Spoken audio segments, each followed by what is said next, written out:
Hello friends, welcome to another video of stock market. आज हम discuss करने वाले वोल्टास लिमिटेड के बारे में।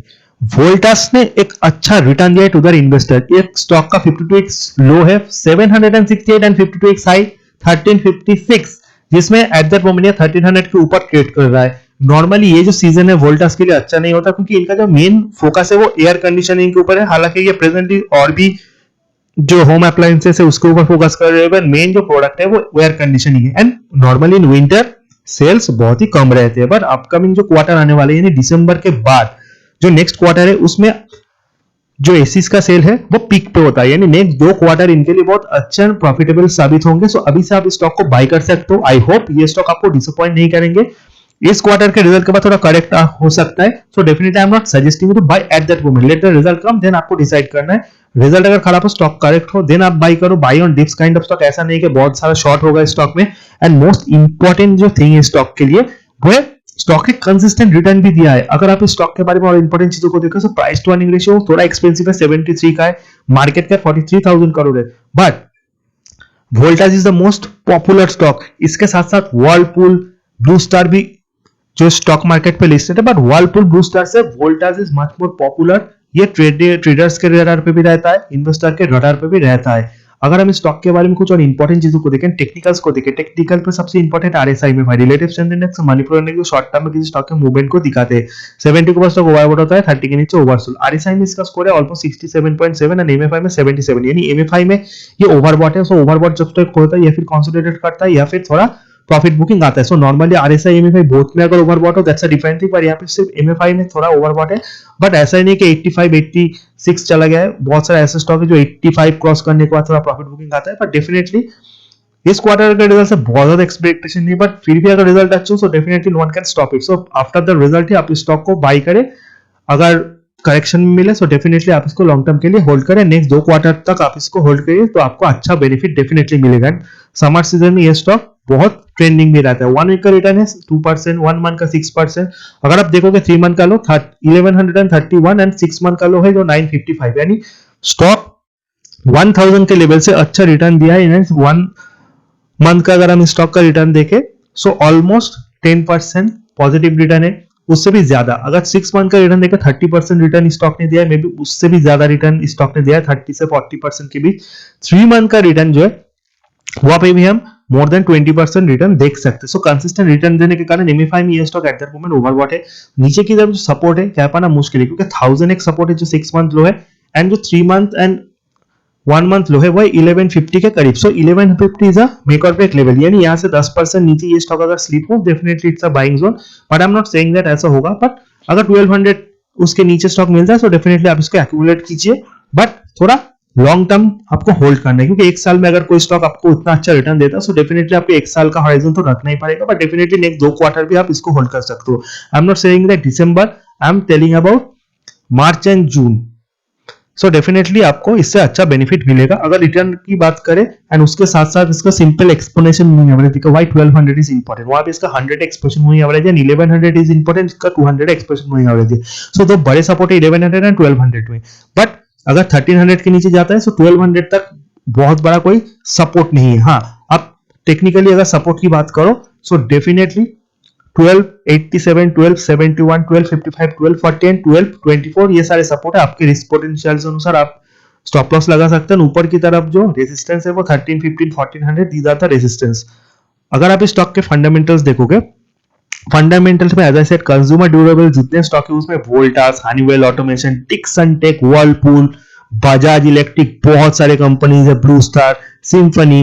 जहां पे इनका जो मेन फाइट है ना, फेस टू फेस फाइट, वो है Whirlpool, blue star, IFB industry, क्योंकि ये भी सारे एयर कंडीशनिंग में है। जॉनसन कंट्रो, हिताची तो है ही है, but Voltas is the number 1 company according to market capitalization. 43 crore का market cap and price to earning ratio Honeywell automation से थोड़ा कम है। Honeywell automation another very popular stock, but look at the price of this particular stock. So it's for a big investor, not a normal retail investor. Another company जो Dixon tech, उसका price तो बहुत expensive है, पर हमेशा से expensive रहता है। डिक्सन टेक को मैंने बहुत बार रिकमेंड किया है, बट डिक्सन टेक्नोलॉजीज जो है वो multiple consumer durable brand produce करता है। It's a kind of company जो नॉर्मली डायरेक्टली प्रोडक्ट सेल नहीं करते, ये अपने कस्टमर्स के लिए बनाती है। इनके कस्टमर्स कौन है, जिसमें पैनासोनिक, सैमसंग जैसे बड़े नाम शामिल हैं। वर्लपूल एज अ कंपनी जो रेफ्रिजरेटर फ्रिज के साथ साथ एयर कंडीशनिंग में है, जॉनसन कंसोल हिताची पे, बट सारे कंपनीज का अगर हम पी देखोगे मोरलेस सेम है, but market cap wise Voltas is much more trusted, क्योंकि जहां पे दूसरा का मार्केट कैप 10,000 करोड़ के करीब है, वर्लपूल का थोड़ा ऊपर है 23,000 24,000 करोड़, बट हिताची का तो और भी नीचे। सो डेफिनेटली अगर आप एक ब्रांड की बात करोगे सो मेरा नंबर 1 चॉइस है वोल्टास। उसी के साथ साथ Blue Star, Whirlpool, they are also good, but they are not in the radar, क्योंकि अगर ये स्टॉक करेक्ट हो गई कोई उसके बारे में ज्यादा डिस्कस नहीं करते, but Voltas kind of stock जो एफएनओ है बहुत पॉपुलर स्टॉक है। सो डेफिनेटली आप उन स्टॉक के साथ आए जो न्यूज में रहते हैं, जो ट्रेंडिंग स्टॉक है, यानी जिनके बारे में लोग बात करते हैं। So Voltas is the number 1 pick, and second जो पिक है वो है Dixon technology, but I am talking about air conditioning and all. Dixon का जो सेल्स है वो सारा यार सेम ही रहता है, क्योंकि इनका जो मेन फोकस है वो टीवी एलईडी पैनल बनाते हैं, उसी के साथ साथ मोबाइल चार्जिंग, सो बहुत सारी चीजों पे इनका फोकस है। सो डेफिनेटली इसके ऊपर भी आपको फोकस रखना है, but Voltas is also a very good company. Next 2 quarter का लिए आपको इस पे फोकस करना है, ना आपको हॉरिजॉन्टल का 1-2 साल का है। सो डेफिनेटली यहाँ से भी ये स्टॉक मल्टीपल का रिटर्न दे सकता है एंड अच्छा आपको प्रॉफिट भी दिखा सकता है। अगर रिजल्ट की बात करें, इसको आपको देखना है कंसोलिडेटेड प्रॉफिट एंड लॉस जो है लास्ट क्वार्टर में 104 करोड़ था। अगर आप इस क्वार्टर के रिजल्ट को देखोगे जो अभी डिक्लेयर नहीं हुआ, बट लास्ट दिसंबर में 128 करोड़ का प्रॉफिट था। Look at the March quarter profit 238। अगर आप 2019 की बात करो, ड्यू टू कोविड सेल्स थोड़े डाउन थे, बट फिर भी दिसंबर से मार्च का जो रिजल्ट डिफरेंस है वो आप देख सकते हो, एंड इवेंचुअली दिसंबर से मार्च का जो डिफरेंस है इन दिसंबर 19 एंड 20 वो भी आप देख सकते हो। सो सबसे अच्छा इनका जो सीजन रहता है वो मार्च एंड जून रहता है। सो नॉर्मली ये 2 क्वार्टर पे आप अच्छा प्रॉफिट एक्सपेक्ट कर सकते हो, specially March. That is I am saying दिसंबर के प्रॉफिट थोड़े खराब रहते हैं। So in this particular quarter आपको इसके ऊपर फोकस रखना है। वी होप कि 100 करोड़ के नीचे थोड़ा प्रॉफिट आए। सो अगर ऐसा होता है स्टॉक 1200 1100 के जोन पे जाता है, आप इसको बाय करो फॉर नेक्स्ट क्वार्टर, यहां से आपको अच्छा रिटर्न मिलेगा। I am not telling you to buy this stock at that moment at all, क्योंकि बजट में ऐसा नहीं होता कि एयर कंडीशनर के ऊपर जो है जीएसटी हट जाए, क्योंकि eight that moment everything in the hand of GST council, वो डिसाइड करेंगे कब किसका जीएसटी घटाना है। सो ऑलरेडी एयर कंडीशनर के ऊपर जीएसटी घटा है, सो डेफिनेटली सेल्स के ऊपर इंपैक्ट हुआ है, सेल्स बढ़ चुके हैं पहले से। अगर बहुत ज्यादा चेंजेस नहीं आते so definitely air conditioning manufacturers के लिए बहुत ही पॉजिटिव है। उसी के साथ साथ ये रेफ्रिजरेशन भी काम कर रहे हैं। Eight that moment I am saying you focus in this particular stock. Result अगर थोड़ा खराब आएंगे, जिसका एक्सपेक्टेशन से स्टॉक गिरता है 1200 तो गिरेगा, अगर उससे भी नीचे आता है आप उसको बाय कीजिए 1100 1200 के रेंज पे। नेक्स्ट क्वार्टर में ये स्टॉक वहां से ऊपर की तरफ जाएगा। एट दैट मोमेंट अगर आप बाय करते हो, अगर रिजल्ट अच्छे भी आते बाई चांस कुछ कंसोलिडेट करेगा, इस प्राइस में भी स्टे करेगा, थोड़ा ऊपर नीचे आएगा, उससे अच्छा है करेक्शन में बाय कीजिए। That is a good thing, keep this stock in your radar. Standalone result को अगर हम देखोगे तो स्टैंडअलोन प्रॉफिट भी मोरलेस है। मार्च रिजल्ट जो क्वार्टर होते हैं सभी मार्च क्वार्टर में इनके रिजल्ट सबसे आउटस्टैंडिंग होते हैं, दिसंबर में सबसे खराब होते हैं। ओवरऑल जून में भी रिजल्ट अच्छे होते हैं, बट सबसे बेहतरीन जो क्वार्टर है वो मार्च, देन जून, देन सितंबर, देन दिसंबर सबसे खराब रहता है। अगर हम स्टॉक के शेयर होल्डिंग पैटर्न को देखें, सबसे इंपॉर्टेंट वो भी होता है प्रोमोटर्स के पास 30% स्टेक है, डीआई के पास 31%, एफआई के पास 22%, पब्लिक होल्डिंग 15.53। ओवरऑल सभी का फेवरेट स्टॉक है, इसलिए एफआई बहुत बुलिश है, डीआई बुलिश है, पब्लिक होल्डिंग भी अच्छा खासा है। And definitely in during this particular few years retail investor का होल्डिंग घटा है, प्रोमोटर्स होल्डिंग रिमेन सेम।